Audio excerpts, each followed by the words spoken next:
Hi, it's Wendy Hernandez with Command the Courtroom. And in today's video, I want to talk with you about how you can go about getting medical releases in your family law case. But before I go about giving you details about that, I want to talk to you about whether or not medical records are actually relevant in your case, because you can't just get medical records if they're not relevant to the issues in dispute. So if your case concerns children and custody of the children or parenting time of the children, then one of the things that a court is going to want to know more about is the physical, mental, and emotional health of all of the involved parties.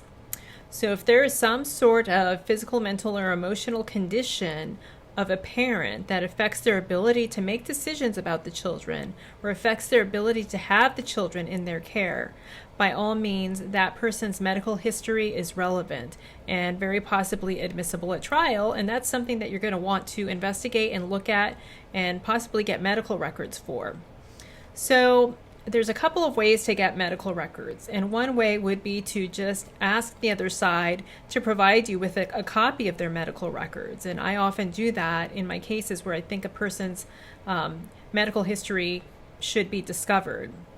But there are times when I am concerned that the other party is not going to give me the full extent of the medical records.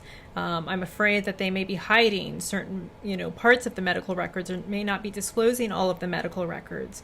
And in those particular cases, then I opt to get my hands on the medical records myself. And the way that I do that is by getting releases from the other side. So my strategy is to first ask the other side to just voluntarily sign medical releases. And we have medical releases in my office, and I think I just kind of pulled them off the internet and adapted them for my use. And there's certain legal language that must be in those medical records. So you're going to have to do your research with respect to, they're called HIPAA releases. There's certain types of releases that require language for the protection of the person whose medical records that you're requesting.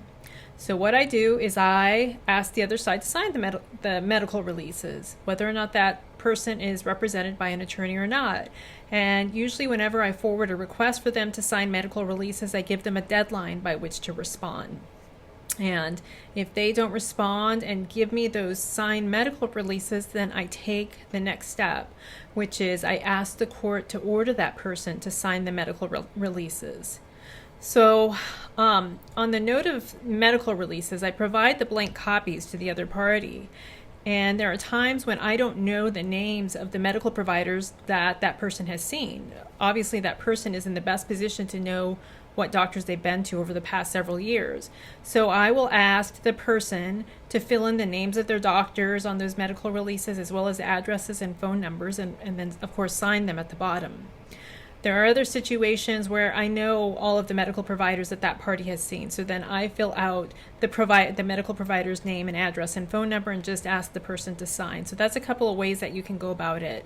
I find that attorneys get really uncomfortable, though, when you just send the other party blank medical releases with no medical providers filled in, and you just ask the person to sign the blank release without filling in the medical providers, because it's kind of like an open door to get whatever records you want whenever you want. So just keep that in mind as you're asking the other party to voluntarily sign the releases. The more reasonable that you can be with respect to either giving them the names of the doctors whose records you want, or asking them to fill in those names, I think that the more that you're going to have it, or the more that you increase your chances of success in terms of getting signed releases. So getting back to, if the person doesn't return the signed releases as you've requested, or they just ignore your request, or they don't fill in the information that you're requesting, then like I said, my next step is to go to the judge.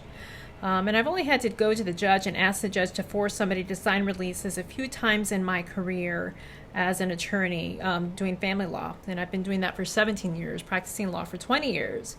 But I've never had any trouble getting a judge to order a person to sign releases, especially when it relates to custody or decision making. I'm very careful that I don't ask for releases or ask judges to order people to sign releases if mental, physical, or emotional health is not an issue, because chances are, if those things aren't an issue, the judge isn't going to order that the person sign those releases and give them back to you. There is another type of case where a person's medical health history could come into play, and that is in the case of spousal maintenance. And there are some situations where a person is asking for spousal maintenance because they have some sort of medical condition that gets in the way of them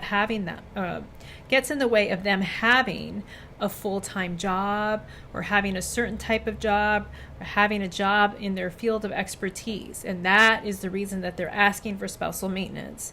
So in those cases as well, I usually make it my practice and my habit to ask the person first to voluntarily sign the releases, and then if they don't sign the releases, ask the court for an order forcing them to sign the releases.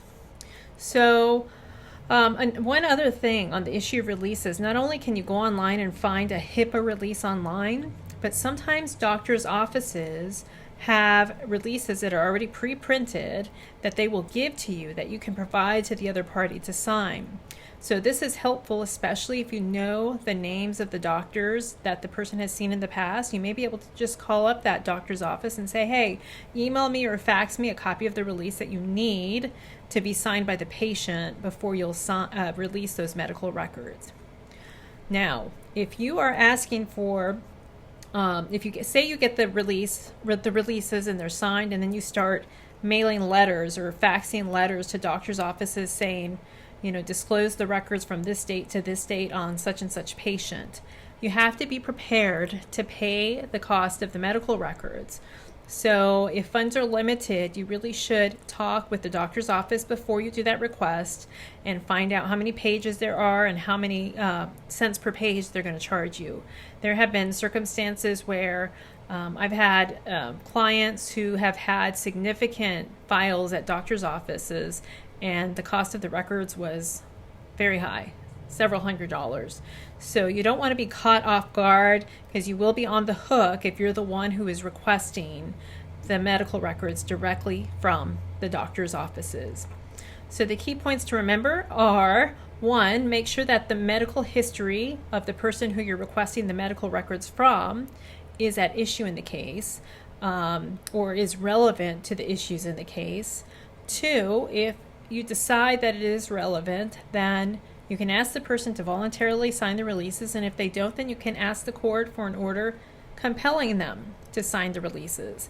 Just be prepared to pay the cost of those records once they come in, and also remember to limit the scope of the records that you're asking for. If possible, include the names of the providers, or ask that the other party or whoever you're asking the medical records from fills in the providers' names on the medical release itself.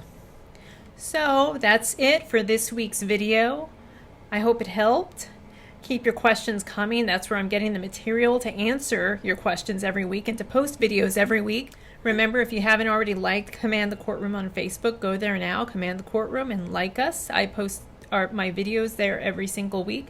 And subscribe to the YouTube channel as well. If you subscribe to the YouTube channel, you're going to get notified every time that I post a new video, and you may get also updates on special offers. Feel free to leave me a comment, give me a thumbs up, give me a thumbs down. Until next week, keep on trucking, and remember to go out there and command the courtroom.